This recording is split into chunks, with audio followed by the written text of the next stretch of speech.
Hi friends, welcome back to my YouTube channel. Friends, ನಾನಿವತ್ತು ಬಂದು ಉತ್ರಾಣಿ ಗಿಡದ ವಿಶೇಷತೆಯನ್ನು ಈ ವಿಡಿಯೋದಲ್ಲಿ ತಿಳಿಸ್ಕೊಡ್ತಾ ಇದ್ದೀನಿ. ನಾನೊಂದು ಆಲ್ರೆಡಿ 2 ವಿಡಿಯೋನ ಉತ್ರಾಣಿ ಗಿಡದ ಬಗ್ಗೆ ನಾನು ವಿಡಿಯೋ ಮಾಡಿ ಹಾಕಿದ್ದೀನಿ ನನ್ನ ಚಾನಲಲ್ಲಿ. ಯಾರೆಲ್ಲ ನೋಡಿಲ್ಲ ಹೋಗಿ ಚೆಕ್ ಮಾಡಿ ನೋಡಿ. ಇಷ್ಟ ಆಯಿತು ಅಂದರೆ ಸಪೋರ್ಟ್ ಮಾಡಿ.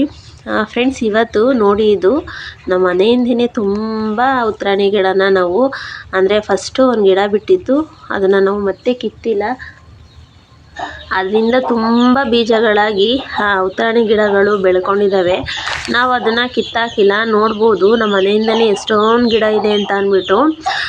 ಫ್ರೆಂಡ್ಸ್, ಈ ಉತ್ರಾಣಿ ಗಿಡದಿಂದ ನಿಜವಾಗ್ಲೂ ತುಂಬಾ ಲಾಭ ಇದೆ. ಇದಂತೂ ಗಿಡ ಬಂದು, ಈ ಗಿಡ ಎಲ್ಲಿರುತ್ತೋ ಅಲ್ಲಿ ಲಕ್ಷ್ಮೀದೇವಿ ಸ್ಥಿರವಾಗಿ ನಿಂತಿರ್ತಾಳೆ ಅಂತ ಅಂದ್ಬಿಟ್ಟು ಹೇಳ್ತಾರೆ. ನಿಜವಾಗ್ಲೂ ಕೆಲವರು ಹೇಳ್ತಾರೆ ಈ ಉತ್ರಾಣಿ ಗಿಡದ ಬಗ್ಗೆ ವಿಡಿಯೋ ಮಾಡಾಕಿದ್ರೆ, ಮೇಡಮ್ ಉತ್ರಾಣಿ ಗಿಡ ಪೂಜೆ ಮಾಡಿದರೆ ಮಾತ್ರ ದುಡ್ಡು ಬರುತ್ತಾ, ದುಡಿದ್ರೆ ಮಾತ್ರ ದುಡ್ಡು ಬರೋದಿಲ್ವಾ ಅಂತ ಅಂದ್ಬಿಟ್ಟು. ನಾನು ಅದನ್ನು ಹೇಳ್ತೀನಿ. ಏನಂತ ಅಂದರೆ, ದುಡಿದಲ್ಲೇ ಯಾವುದೂ ದುಡ್ಡು ಬರಲ್ಲ. ಈ ಗಿಡ ಪೂಜೆ ಮಾಡೋದ್ರಿಂದ, ಇದು ಮನೆ ಹತ್ರ ಇರೋದ್ರಿಂದ ತುಂಬ ಒಳ್ಳೆಯದು. ಯಾವುದೇ ಒಂದು ಕಷ್ಟ ಆಗಲಿ ಅಂದರೆ ಹಣಕಾಸು ಸಮಸ್ಯೆ ಆಗಲಿ ಬೇಗ ಬಗೆಹರಿಯುತ್ತೆ. ನೆಕ್ಸ್ಟ್ ಇದಕ್ಕೆ ಜನ ಆಕರ್ಷಣೆ ಅಂದರೆ ಯಾವುದೇ ನಮಗೆ ಜನಗಳ ಕೆಟ್ಟ ಕಣ್ಣು ಸಹ ನಮ್ಮ ಮೇಲೆ ಬೀಳೋದಿಲ್ಲ. ಹೋಮ ಹವನಗಳಿಗೂ ಸಹ ಈ ಗಿಡನ ಬಳಸ್ತಾ ಇದ್ರು. ಆಮೇಲೆ ನೆಕ್ಸ್ಟ್ ಏನಪ್ಪ ಅಂತಂದರೆ, ಉದಾಹರಣೆ ನಾನೇ. ಯಾಕೆ ಅಂತ ಅಂದರೆ 2 ವರ್ಷದಿಂದ ಅಡ್ವಿಟ್ ಬಂಗಾರನ ಬಿಡಿಸೋದಕ್ಕೆ ಆಗೇ ಇರಲಿಲ್ಲ. ಏನೇನೋ ತೊಂದರೆಗಳು ಬರುತ್ತೆ. ಅಂದರೆ ಈ ಗಿಡ ಪೂಜೆ ಮಾಡಿದ ತಕ್ಷಣವೇ ದುಡ್ಡು ಬಂತು ಅಂತ ಹೇಳ್ತಾ ಇಲ್ಲ. ಯಾವುದೇ ಒಂದು ಕಷ್ಟ ಇದ್ರೂ ಬಗೆಹರಿಯುತ್ತೆ ಈ ಗಿಡ ಮನೆ ಹತ್ರ ಇರೋದ್ರಿಂದ, ಮತ್ತು ಈ ಗಿಡನ ಪೂಜೆ ಮಾಡೋದ್ರಿಂದ ಅಂತ ನಾನು ಈ ವಿಡಿಯೋದಲ್ಲಿ ಹೇಳ್ತಾ ಇದ್ದೀನಿ. 2 ವರ್ಷ ಆಗಿತ್ತು. 2 ವರ್ಷದಿಂದ ಬಂಗಾರನ ಅಡ್ವಿಟ್ಟು ಅದನ್ನು ಬಿಡಿಸೋದಕ್ಕೆ ಆಗ್ತಾ ಇರಲಿಲ್ಲ. ಏನಾದ್ರು ಒಂದು ಸಮಸ್ಯೆ ಪದೇ ಪದೇ ಬರ್ತಾ ಇರೋವು. ಈ ಗಿಡ ಪೂಜೆ ಮಾಡಿದ 1 ವಾರಕ್ಕೆ ದುಡ್ಡು ಅಡ್ಜಸ್ಟ್ ಆಗಿ ಹೋಗಿ ಅಡ್ಬಿಟ್ಟ ಬಂಗಾರನ ಬಿಡಿಸ್ಕೊಂಬಂದಿದ್ದೀನಿ. ಉದಾಹರಣೆ ನಾನೇ ಇದ್ದೀನಿ. ನಿಜವಾಗ್ಲೂ ತುಂಬ ಒಳ್ಳೆ ಗಿಡ ಇದು. ಲಕ್ಷ್ಮೀದೇವಿ ಸ್ಥಿರವಾಗಿ ನಿಲ್ತಾಳೆ. ಈ ಗಿಡದಲ್ಲಿ ಮುಳ್ಳುಗಳಿದ್ದಾವೆ ನೋಡಿ, ನಿಮಗೆ ಕಾಣಿಸ್ತಾ ಇದೆ ಅನಿಸುತ್ತೆ ನೋಡಿ, ಮುಳ್ಳುಗಳಿದ್ದಾವೆ. ಈ ಮುಳ್ಳುಗಳು ನಾವು ಆ ಗಿಡದ ಪಕ್ಕ ಹೋಗಬೇಕಾದ್ರೆ ನಮ್ಮ ಬಟ್ಟೆಗೆ ತಗ್ಲಾಕೊಂಡ್ರೆ ನಾವು ಅಲ್ಲೇ ನಿಂತ್ಕೊಳ್ತೀವಿ. ಯಾಕೆಂದರೆ ಅದನ್ನು ಬಿಡಿಸೋವರೆಗೂ ನಾವು ಮುಂದಕ್ಕೆ ಹೋಗೋದಿಲ್ಲ. ಅದು ರೂಢಿ ಆಗಿಬಿಟ್ಟಿದೆ. ಏನಂತ ಅಂದರೆ, ಈ ಗಿಡದ ಪಕ್ಕ ಹೋದರೆ ಆ ಮುಳ್ಳು ಬಟ್ಟೆಗೆ ಅಂಟ್ಕೊಳ್ಳುತ್ತೆ.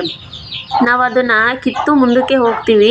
ಹಾಗೆ ಈ ಗಿಡ ಎಲ್ಲಿ ಇರುತ್ತೋ ಅಲ್ಲಿ ಲಕ್ಷ್ಮೀದೇವಿ ಸ್ಥಿರವಾಗಿ ನೆಲೆಸಿರ್ತಾಳೆ ಅಂತ ಅಂದ್ಬಿಟ್ಟು ಹೇಳ್ತಾರೆ. ತುಂಬಾ ಅನುಕೂಲ ಇದೆ ಈ ಗಿಡ ಪೂಜೆ ಮಾಡೋದ್ರಿಂದ.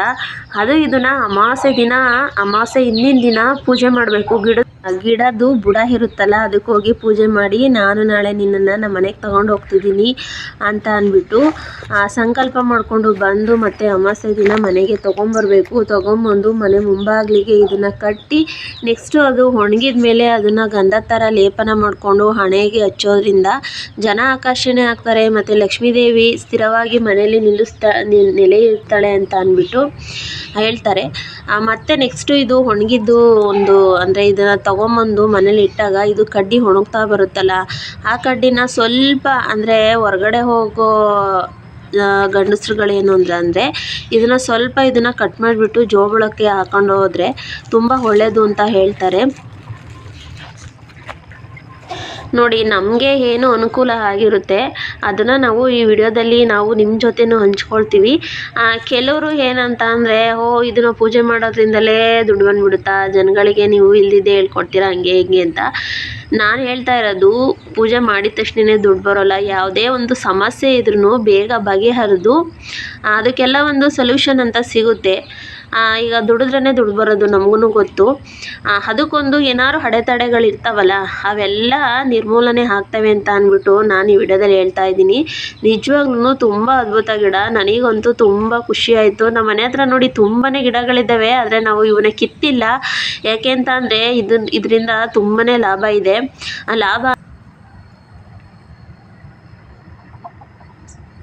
ಅಂದರೆ ಏನೋ ಒಂದು ಕಷ್ಟ ಸಮಸ್ಯೆ ಅನ್ನೋದು ಈ ಗಿಡ ಇರೋದ್ರಿಂದ ಬಗೆಹರಿಯುತ್ತೆ. ಅದಕ್ಕೆ ಇಷ್ಟೊಂದು ಗಿಡ ಇದ್ರೂ ಸಹ ನಾವು ಎಲ್ಲ ಕಿತ್ತಿಲ್ಲ, ಹಾಗೇ ಬಿಟ್ಟಿದ್ದೀವಿ. ಒಳ್ಳೇದಾಯ್ತದೆ ಅಂತ ಅಂದರೆ ಏನಕ್ಕೆ ಇವೆಲ್ಲ ಕೀಳಬೇಕು ಅಲ್ವಾ, ಅದಕ್ಕೋಸ್ಕರನೇ ಬಿಟ್ಟಿದ್ದೀವಿ. ನಿಜವಾಗ್ಲೂ ನನಗಾದ ಅನುಭವನ ನಾನು ನಿಮ್ಮ ಜೊತೆ ಶೇರ್ ಮಾಡ್ಕೊಳ್ತಾ ಇದ್ದೀನಿ.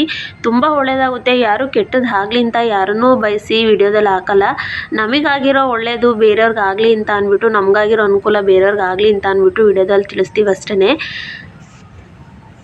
ನೋಡಿ ಗಿಡ ಅಂತೂ ಇದು ಎಷ್ಟೆಷ್ಟು ಉದ್ದ ಇದೆ ಅಂತ ಅಂದ್ಬಿಟ್ಟು. ನಮ್ಮ ಹಳ್ಳಿ ಕಡೆ ಬೇಜಾನ್ ಗಿಡ ಸಿಗ್ತವೆ, ಟೌನ್ ಕಡೆ ಸಿಗೋದೇ ಕಷ್ಟ. ನಮ್ಮ ಹಳ್ಳಿ ಕಡೆ ಅಂತೂ ಲೆಕ್ಕನೇ ಇಲ್ಲ, ಅಷ್ಟೊಂದು ಗಿಡಗಳಿರ್ತವೆ. ನೋಡಿ ನಾನು ಅಡ್ಬಿಟ್ಟು ಬಂಗಾರ ಇದೇನೇ 2 ವರ್ಷ ಆಗಿತ್ತು, ಬಿಡಿಸೋದಕ್ಕೆ ಆಗಿರಲಿಲ್ಲ. ಏನೋ ಒಂದು ಪೂಜೆ ಮಾಡಿದ ಮೇಲೆ ಒಂದು ವಾರದೊಳಗೆ ನನಗೆ ಏನೋ ಒಂದು ಒಳ್ಳೆಯದಾಗಿ ಬಿಡಿಸ್ಕೊಂಬಿಟ್ಟು ಬಂದಿದ್ದೀವಿ. ಇಷ್ಟು ಹೇಳೋದಕ್ಕೆ ನಾನು ಇಷ್ಟಪಡ್ತೀನಿ ಫ್ರೆಂಡ್ಸ್. ವಿಡಿಯೋ ಇಷ್ಟಾದರೆ ಲೈಕ್ ಮಾಡಿ, ಹೊಸದಾಗಿ ನನ್ನ ಚಾನಲ್ನ ನೋಡ್ತಾ ಇರೋರು ಸಬ್ಸ್ಕ್ರೈಬ್ ಮಾಡಿಕೊಂಡು ಸಪೋರ್ಟ್ ಮಾಡಿ. ಹಾಗೆ ನಿಮ್ಮ ಫ್ರೆಂಡ್ಸು ಫ್ಯಾಮಿಲಿ ಮೆಂಬರ್ಸ್ಗೂ ಶೇರ್ ಮಾಡಿ, ದಯವಿಟ್ಟು ಸಪೋರ್ಟ್ ಮಾಡಿ. Thank you friends.